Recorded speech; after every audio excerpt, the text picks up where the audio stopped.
Some of my favorite games are the product of mashing two seemingly incompatible concepts together.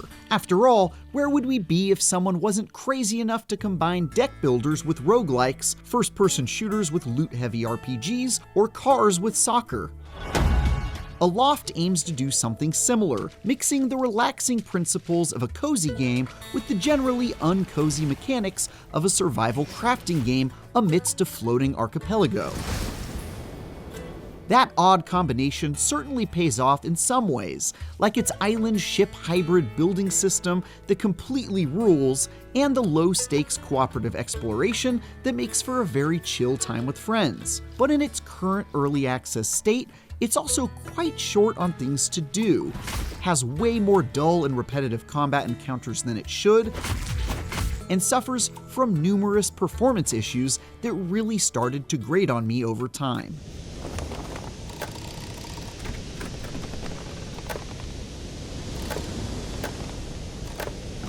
If you've played pretty much any survival game before, then Aloft will immediately feel familiar. It has you gathering stone, wood, and other materials in order to craft your way to greater power and security. But that familiarity quickly fades away as you discover the main thing that sets Aloft apart: the skyborne islands that serve as both places to explore and magically mobile homes to navigate this floating landscape.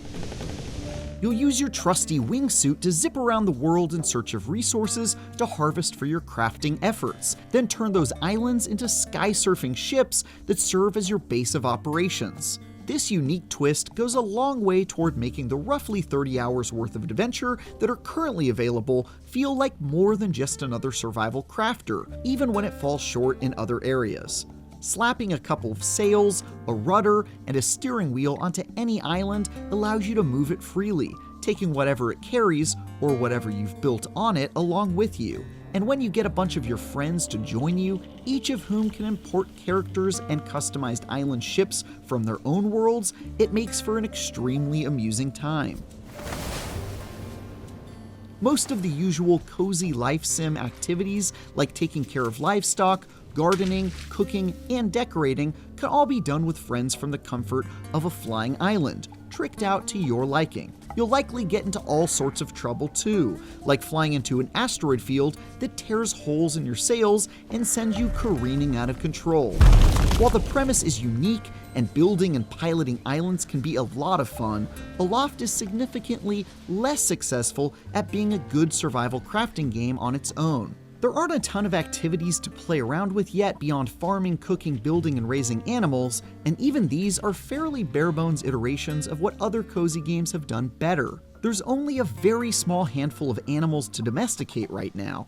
Gardening is extremely straightforward, and building doesn't have enough unique structures to choose from. There isn't even a good reason to attempt complex structures, since islands have to maintain a healthy natural biome to be pilotable. I'm especially surprised there aren't survival activities that take advantage of the unique airborne setting. No fishing for birds with some bait attached to a kite? No special gardening mechanics that incorporate the altitude or temperature of each biome? Here's hoping these systems get spiced up and fleshed out during the early access period. The relaxed nature means you'll rarely worry about much of anything, which goes against the usual survival formula, but that's not such a bad thing. Flying is never a challenge, as you're allowed to move in any direction without concerning yourself with fuel or physics. Combat is extremely simple, and dying has no consequences anyway, as you'll just spawn at your home island without losing anything but the time it takes you to get back to where you were. Really, the worst thing that can happen is if your sails are destroyed by crashing into something and you have to spend some resources to repair them, which isn't so bad at all. This direction makes Aloft feel quite stress-free, allowing you to focus on exploration, customizing your island, and goofing around with friends, all of which I was happy to do. Not all floating islands will be bright and happy zones to turn into a flying ship at the outset, though. A fungal infection has taken hold of some of these mini ecosystems and must be cured before nature can be rebalanced. Most of the time, that means you'll first have to fight off a handful of mushroom creatures and destroy large fungal nodes, then restore that place's health by planting trees, introducing fauna, and repairing existing structures to return it to a livable state. The problem is, at this time, there just isn't a ton to do once you've crafted a ship and begun sailing around. The map is absolutely enormous, but largely empty. There are clusters of islands scattered here and there, but you only need to visit a handful of them to get the materials you need and unlock the upgrades required to progress. And since all the critical places you visit have an identical twin on the opposite side of the map, you can safely ignore half of what's out there as you explore. In fact, not doing so really only makes exploration feel more mundane, as you discover that there's nothing to be gained from finding these repeat islands. Obviously, a big part of an early access launch is that we can safely expect more content to be added over time, and that will ideally alleviate the current drought. But there just isn't much to do if you're looking to dive in right now, aside from upgrading your sails so you can travel between the 3 regions that are currently accessible.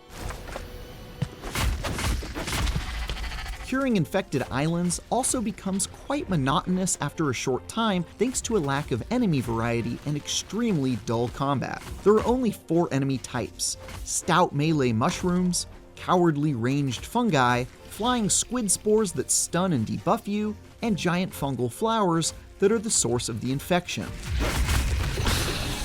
Aside from the skinny ranged mushrooms, which are always amusing as they scream and run away from you, their own safety be damned, the others are uninteresting annoyances. Fighting with melee weapons and a bow is as straightforward and bland as it gets, making most of my combat time a chore.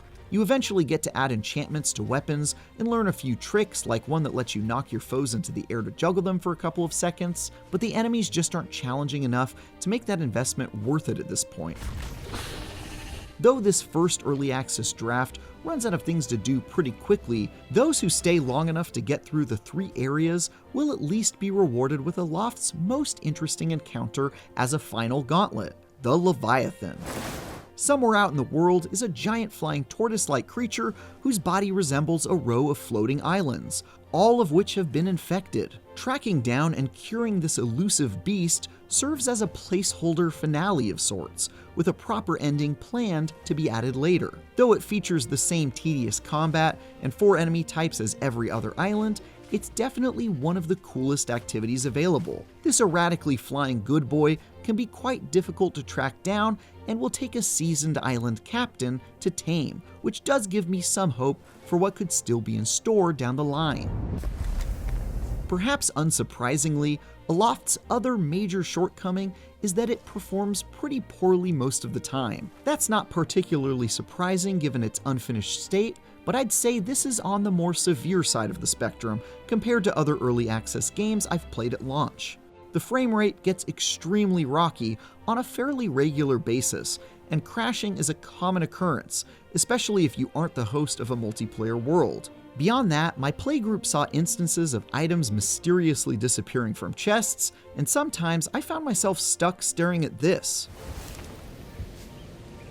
I imagine this will become less and less of a problem as time goes on, but at least for now, these technical issues can be a real drag. Aloft is a promising blend of a survival crafting game and cozy sensibilities with a memorable airborne setting, but it misses the mark in quite a few other places as of its early access launch. Turning any floating island into your own personal flying pirate ship is very satisfying, and mixing survival mechanics with low-stakes feel-good charm is a potent combination. That said, with weak and repetitive combat encounters, a scarcity of things to keep you busy, and loads of technical issues, there's a lot of room left for improvement that can be a little tough to endure at the moment. There are enough good ideas here that I'm optimistic Aloft could be quite worth your time at some point in the future, but right now, you might want to wait for stronger winds to blow before setting sail. For another cozy game, check out our review of Infinity Nikki. Or if you want some more serious flying, our review of Microsoft Flight Simulator 2024. And for everything else, stick with IGN.